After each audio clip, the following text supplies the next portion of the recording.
We hear a lot of people in this country, especially people who believe in the Second Amendment, in which, we definitely believe in the Second Amendment.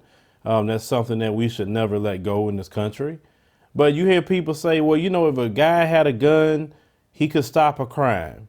And this is one of those same type of scenarios, but it didn't end up very well for the guy who actually stopped the crime. So you have a brother by the name of Jamel Robertson, 26 years old. He was working his security job. He was an armed security officer. He made sure to wear his bulletproof vest. He had a security hat on. So he had a lot of things to identify him as security. So around 4 o'clock in the morning, shots started ringing out inside of the bar. So he sprung into action and stopped this person from killing people. This person started shooting people after a fight broke out. So as the brother apprehended one of the suspects, he had him on the ground, he had his knee in his back, and he had his firearm, on him, just waiting for the cops to arrive. Now, when the cops arrived, they showed up. They decided to do what cops normally would do, but I'm gonna let an eyewitness tell you that side of the story. As the one guy was being apprehended, police pull up, guns drawn. Everybody's responding to the cops, letting them know that this guy that's apprehending the other guy is a security guard. He shot the security guard 4 times inside. The offender did? The cop did. So as you heard from the eyewitness themselves, that people clearly stated that he was security, he had the man down, and the cops ran in there and shot him anyway, shot him 4 times. At least the eyewitness stated it was one cop. Now, this brother had a 9-month-old child. So this is a father that's not going to be here for their child. Just trying to do his job. That's it.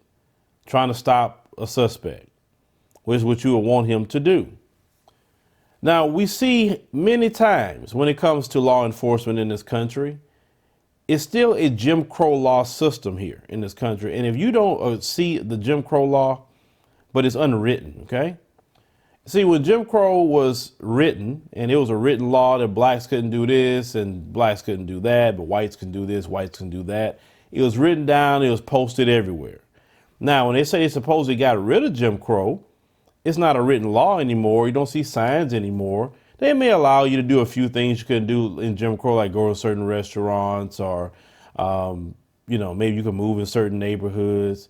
But then if you go to certain restaurants, you may get the police called on you. So it's going back to that for just kind of just standing there. You do anything as a black person, you're getting the police called on you. No different than Jim Crow, right? When you have mass shooters, the one that happened at the synagogue up there in Pittsburgh, guy shot and killed about 11 people, wounded many others, even shot cops. He was taken alive. Why is that? But this brother, stopping the suspect, clearly saying security on his things, people telling the cops, hey, this guy's security, and yet they come in there just guns blazing, kill him. We've seen cops take people to Burger King. We've seen cops allow people that was in a commission of shooting at them to just surrender and they go to jail and they have their day in court. But we don't really see that happen to black men or even black people. And when people talk about the police need training, no, they got all the training they need. They know when it comes to a white male, they're not going to act that way. But when it comes to a black male, hey, he got a gun. We got to kill him. Shoot, you don't have to have a gun. You could just flinch in a car and get killed. You could tell a cop, hey, I got a concealed carry, and a cop will kill you in front of your girlfriend and a 4-year-old child. Don't even care if the woman and the child's in there, they'll shoot in there anyway, Philando Castile. We have been killed for any little thing from white male cops. But when it comes to them in mass shootings, they get taken in alive. I'm just pointing out something that all of you can go look into yourself. And then when you bring this up, they say, well, those are individual departments and, everyone acts different to different situations. No, because if that was the case, it'll rarely happen that way. And the cops will respond the same way to everybody. Think about what I'm saying here. If the cops are just that way, trigger happy, would they be more trigger happy with people shooting up synagogues and shooting up churches and shooting up whatever, the multiple things that they shoot up? They wouldn't take nobody alive because they trigger happy. They gonna kill you, right? So why is it doesn't happen when it's them? Oh, I forgot. Many police officers told me off the record from many different departments that when they go through the police academy, and even one admitted it on the interview, when they go through the police academy, they teach them the right way. When they get to the police station, they teach them racial bias against black people.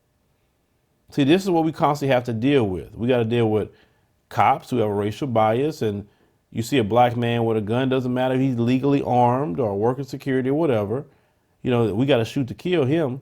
Even black police officers have been shot off duty by white male cops.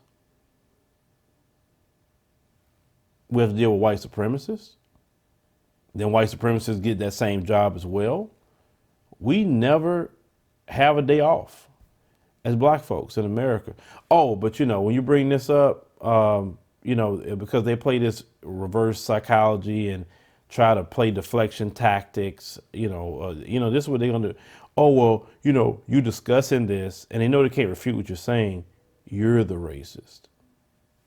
And anybody that argues with them, then when they tell you that, you know, the Bible tells you do not argue with a fool. You don't do that. So when you look at situations like this constantly, and you know, a lot of people, you know, in our community, you know, we see this, we get upset, can't stand to see what's going on. How is the good guy, the hero, supposed to be the guy getting killed instead of being commended, right? So this is being looked at as a homicide. They already filed a lawsuit. You know, they're going to win this lawsuit. I know that. But it doesn't bring the brother back. It doesn't bring that child's father back into his life. That's what's screwed up. And I hate that. 2 black parents lost their son. Well, you got to understand, the bigger you are, the darker you are, the more they fear you. That is the truth. This brother was 6'5", according to what people are saying.